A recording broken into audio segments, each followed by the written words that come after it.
Bapak, Ibu, dan Saudara yang dikasihi Tuhan, saat ini kita kembali bersama-sama akan mengadakan ibadah PA di rumah kita masing-masing bersama-sama dengan keluarga kita masing-masing. Dan marilah kita bersama-sama memulai ibadah PA kita pada kesempatan kali ini dengan kita bersama-sama bersukacita, kita memuji nama Tuhan. Kita pujikan dari Kidung Jemaat nomor 17, baitnya yang pertama dan baitnya yang keempat. Tuhan Allah hadir.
Bapak, Ibu, dan Saudara jemaat yang dikasihi Tuhan, saat ini marilah kita bersama-sama bersatu hati, kita masuk di dalam doa. Mari kita bersama berdoa. Bapa kami yang di surga, kami bersama-sama mengucap syukur bahwa pada kesempatan saat ini kami bisa berkumpul bersama-sama dengan keluarga kami untuk mengadakan ibadah PA. Kami mohon Tuhan memberkati sepanjang jalannya ibadah yang kami lakukan ini, mulai dari awal ini sampai akhir nanti, biarkan berjalan hanya sesuai dengan kehendak Tuhan. Kami juga menyerahkan apabila mungkin di dalam kami menjalani kehidupan, ada dosa, ada kesalahan yang kami lakukan. Kami mohon Tuhan mengampuni dosa dan kesalahan kami, supaya kami bisa menjalani hidup kami sesuai dengan kehendak Tuhan dan penuh dengan damai sejahtera. Ya Bapa, saat ini kami akan bersama-sama membaca dan merenungkan sebagian dari kebenaran firman Tuhan. Kami mohon Tuhan membuka hati dan pikiran kami, sehingga kami bisa mengerti apa yang menjadi kebenaran firman-Mu ini, dan kami bisa melakukannya di dalam kehidupan kami sehari-hari, sebagai tuntunan juga sebagai pedoman kami di dalam kami menjalani kehidupan. Demikian Bapa, seru doa dan permohonan kami. Semuanya kami naikkan hanya di dalam satu nama, Tuhan kami Yesus Kristus. Haleluya. Amin. Bapak, Ibu, dan Saudara yang dikasihi Tuhan, mari bersama-sama kita sambut dengan kita memuji nama Tuhan dari Kidung Jemaat nomor 58. 58 kita pujikan bait 1 dan bait yang ketiga, Maha Kasih yang Ilahi. Maha Kasih yang ilahi.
Bapak, Ibu, dan Saudara yang dikasihi Tuhan, bacaan kita pada kesempatan saat ini diambil dari 2 Korintus pasal 5. 2 Korintus pasal 5, kita baca ayat 5, ayat 17 sampai dengan ayat 21.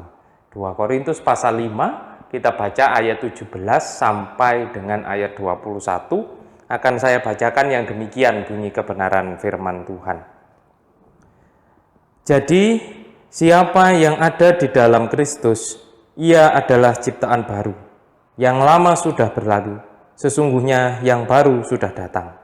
Dan semuanya ini dari Allah, yang dengan perantaraan Kristus telah mendamaikan kita dengan dirinya, dan yang telah mempercayakan pelayanan perdamaian itu kepada kami.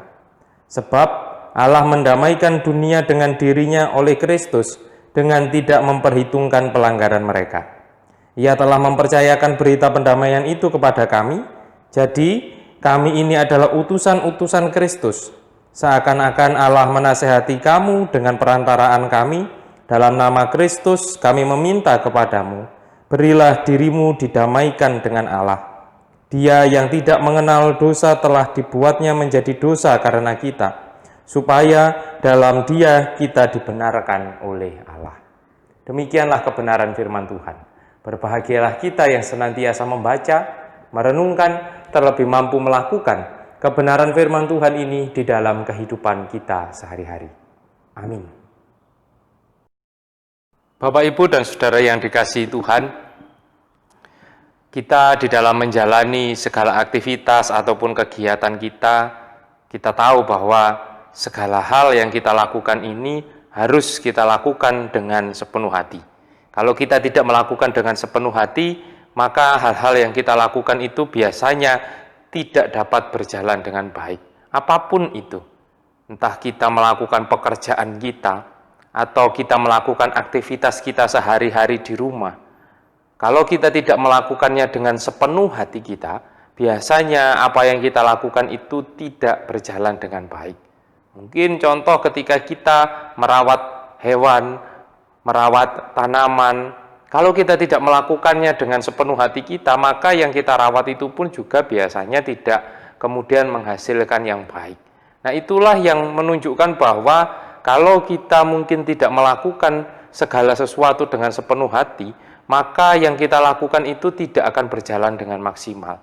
Mungkin akan ada banyak keluhan di dalam kita menjalani pekerjaan mungkin, ataupun mungkin di dalam kita menjalani aktivitas kita, banyak keluhan, banyak hal-hal yang akan membuat kita merasa begitu berat karena aktivitas atau pekerjaan yang kita jalani. Itu semua terjadi mungkin karena kita melakukannya tidak dengan sepenuh hati. Maka memang benarlah kalau dikatakan dalam kita melakukan segala sesuatu haruslah kita lakukan dengan sungguh-sungguh, dengan sepenuh hati kita, dengan sukacita. Makanya kalau orang katanya melakukan hal-hal yang dia sukai, maka dia akan melakukannya dengan baik. Dia akan melakukannya dengan dengan usaha yang maksimal, sehingga hasilnya pun akan menghasilkan hasil yang maksimal pula. Nah, Bapak, Ibu, dan Saudara yang dikasihi Tuhan, hal inilah yang dirasakan oleh Rasul Paulus di dalam hubungannya bersama dengan Tuhan. Rasul Paulus punya pengalaman indah, karena Tuhan dengan sungguh-sungguh, dengan sepenuh hatinya menyelamatkan manusia, khususnya yang dialami oleh Rasul Paulus. Jadi kita tahu bagaimana kehidupan waktu itu ketika dia masih menjadi Saulus. Hidupnya begitu luar biasa, membenci para pengikut Kristus. Tetapi rupanya Tuhan tidak memperhitungkan itu. Tuhan dengan sepenuh hati menyelamatkan, bahkan memanggil Paulus untuk menjadi pengikutnya, mengampuni segala dosa dan kesalahan yang sudah dilakukan oleh Saulus pada waktu itu.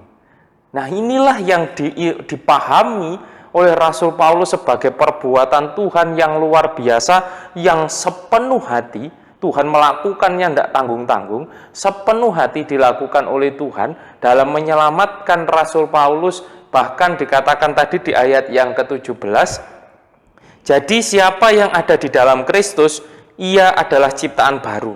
Yang lama sudah berlalu, sesungguhnya yang baru sudah datang. Nah, pemahaman ini dimiliki Rasul Paulus berdasarkan pengalaman dia bersama-sama dengan Tuhan, di mana Tuhan dengan sepenuh hati mengampuni Rasul Paulus, bahkan juga memanggil Rasul Paulus untuk turut ambil bagian di dalam penyebaran karya keselamatan yang dilakukan oleh Tuhan. Allah sudah sepenuh hati untuk menyelamatkan manusia, untuk turun ke dunia, menebus dosa dan kesalahan setiap manusia. Bahkan Tuhan tidak memperhitungkan pelanggaran-pelanggaran yang dilakukan oleh manusia, termasuk yang dilakukan oleh Rasul Paulus. Seperti yang tertulis di ayat 19 tadi. Saya ulangi ayat 19. Sebab Allah mendamaikan dunia dengan dirinya oleh Kristus dengan tidak memperhitungkan pelanggaran mereka. Ia telah mempercayakan berita pendamaian itu kepada kami. Inilah yang dilakukan Tuhan.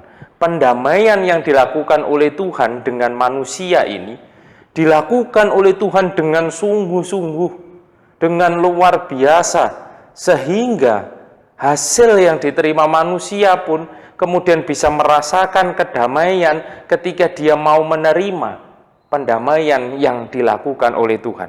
Dan itulah yang dikabarkan oleh Rasul Paulus, pengalaman dirinya yang sudah diperdamaikan oleh Tuhan dengan sungguh-sungguh oleh Tuhan.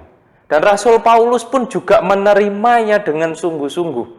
Dia menerima dengan sungguh berita perdamaian itu, dan kemudian dia juga meneruskan ke orang banyak juga dengan sungguh-sungguh, supaya kemudian banyak orang bisa merasakan sukacita, supaya kemudian banyak orang bisa merasakan kedamaian seperti yang dirasakan oleh Rasul Paulus. Nah, hal ini sangat luar biasa.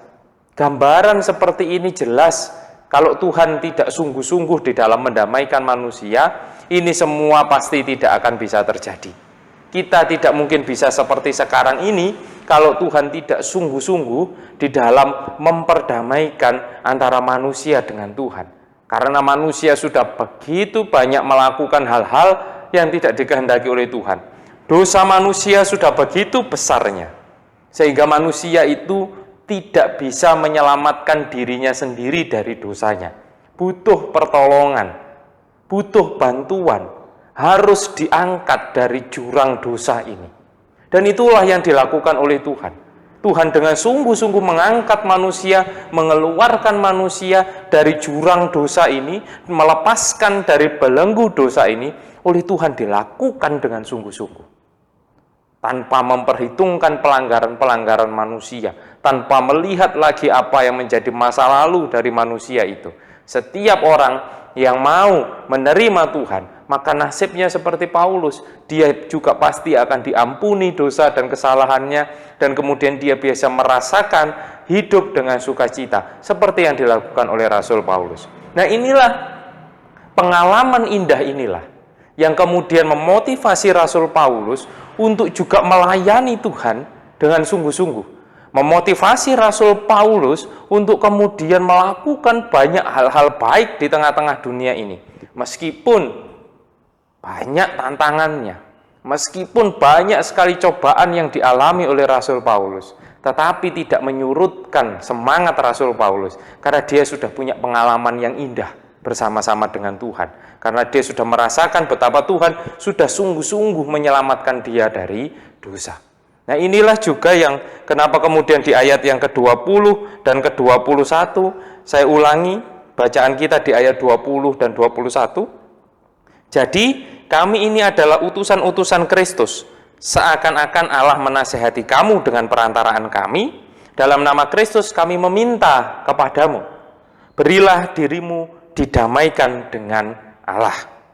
Dia yang tidak mengenal dosa telah dibuatnya menjadi dosa karena kita, supaya di dalam Dia kita dibenarkan oleh Allah.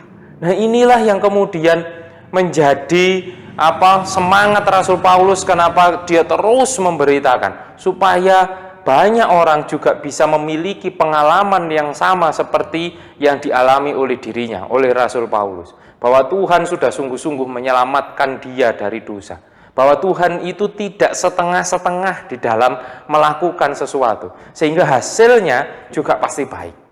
Nah, inilah teladan yang diterima, yang dihayati oleh Rasul Paulus di dalam kehidupannya. Dan harapannya juga kita memiliki penghayatan yang sama, meneladani hal yang sama seperti yang dilakukan oleh Rasul Paulus. Nah, maka dari itu, marilah kita bersama-sama di dalam kehidupan kita saat ini. Di dalam kita menjalani kehidupan kita sebagai para pengikut Kristus. Mari kita sadari, seperti Rasul Paulus menyadari, bahwa Tuhan itu sudah melakukan pekerjaan yang luar biasa, menyelamatkan manusia dengan sungguh-sungguh, sepenuh hati, tidak setengah-setengah. Sehingga pastilah bahwa karya keselamatan yang dikabarkan itu pasti karya keselamatan yang sungguh-sungguh, yang juga pasti akan membawa damai sejahtera bagi setiap manusia yang mau diperdamaikan dengan Allah, yang mau menerima Tuhan juga dengan sungguh-sungguh. Marilah kita menjadi pengikut Kristus yang sungguh-sungguh, tidak menjadi pengikut Kristus yang suam-suam kuku atau yang sedang-sedang saja, tetapi menjadi pengikut Kristus yang sungguh-sungguh. Sungguh-sungguh sepenuh hati kita menjadi pengikut Kristus. Karena Tuhan sudah sepenuh hati menyelamatkan manusia. Dengan turun sendiri yang semula tidak berdosa menjadi berdosa, menerima hukuman yang harusnya kita yang menerima hukuman tersebut. Nah, itulah yang menjadi pengalaman indah Rasul Paulus yang dibagikan kepada kita, sehingga kita pun bisa terinspirasi dari pengalaman Rasul Paulus untuk menjadi para pengikut Kristus yang sungguh-sungguh di dalam kehidupan kita. Nah, saat ini marilah kita juga menginspirasi orang-orang di sekeliling kita, mungkin dengan kita bersama-sama sharing pengalaman indah apa yang pernah kita terima sebagai pengikut Kristus. Saya ulangi, pengalaman indah apa yang pernah kita terima atau kita rasakan sebagai pengikut Kristus di tengah-tengah dunia ini. Silahkan bisa sharing bersama-sama dengan anggota keluarga, saling menguatkan, saling menginspirasi satu dengan yang lain. Tuhan memberkati kita semua. Amin. Mari kita sambut dengan kita memuji nama Tuhan dari Kidung Jemaat nomor 402 bait 1 dan bait yang ketiga, Kuperlukan Juru Selamat.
Bapak, Ibu, dan Saudara Jemaat yang dikasihi Tuhan, mari bersama-sama kita bersatu hati, kita masuk di dalam doa syafaat.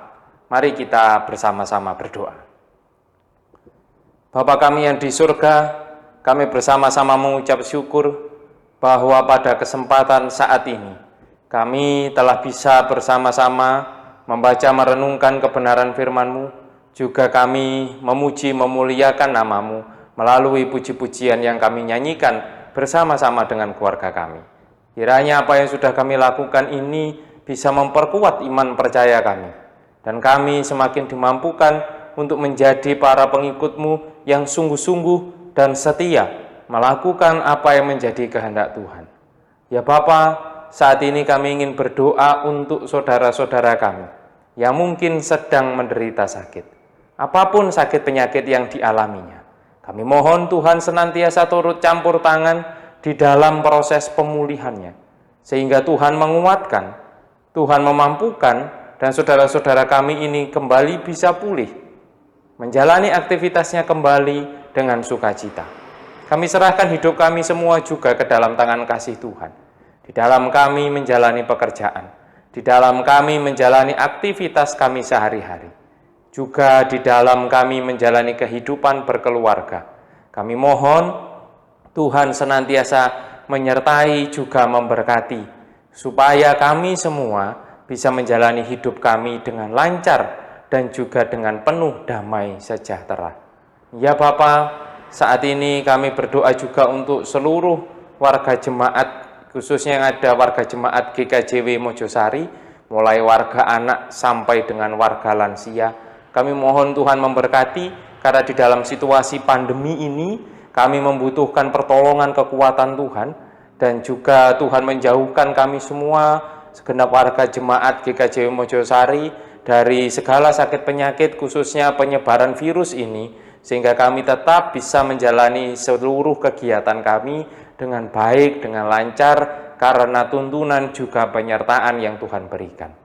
Dan juga untuk kegiatan pelayanan kami, yang khususnya ada di Jemaat Mojosari ini, di tengah segala keterbatasan kami mohon Tuhan memberkati, sehingga kami tetap bisa berkegiatan dengan baik, dengan aman, sesuai dengan protokol kesehatan yang ada, dan juga kami tetap bisa memuji memuliakan nama-Mu, melakukan apa yang menjadi maksud dan kehendak-Mu melalui kegiatan juga persekutuan yang ada di Jemaat Mojosari ini. Ya Bapa, kami berdoa juga untuk bangsa dan negara kami. Di dalam situasi sulit, baik dalam hal kesehatan, di dalam hal ekonomi, ataupun di dalam hal sosial, kami percaya Tuhan tetap menyertai. Meskipun banyak tantangan, banyak kendala, tetapi Tuhan memberikan hikmat dan kebijaksanaan kepada para pemimpin bangsa kami. Untuk para tenaga medis, aparat TNI Polri, juga para relawan yang harus bekerja dengan luar biasa di dalam situasi sulit ini, kami mohon Tuhan memberkati, Tuhan memberikan kekuatan, Tuhan juga menjaga keluarga mereka masing-masing. Ya Bapa, saat ini kami serahkan persembahan yang sudah kami kumpulkan. Kami mohon Tuhan memberkati persembahan ini, supaya dapat kami pakai sebagai sarana kemuliaan nama Tuhan. Demikian ya Bapa, kami percayakan hidup kami seutuhnya hanya ke dalam tangan kasih Tuhan. Di dalam nama Tuhan kami Yesus Kristus, kami berdoa dan memohon. Amin.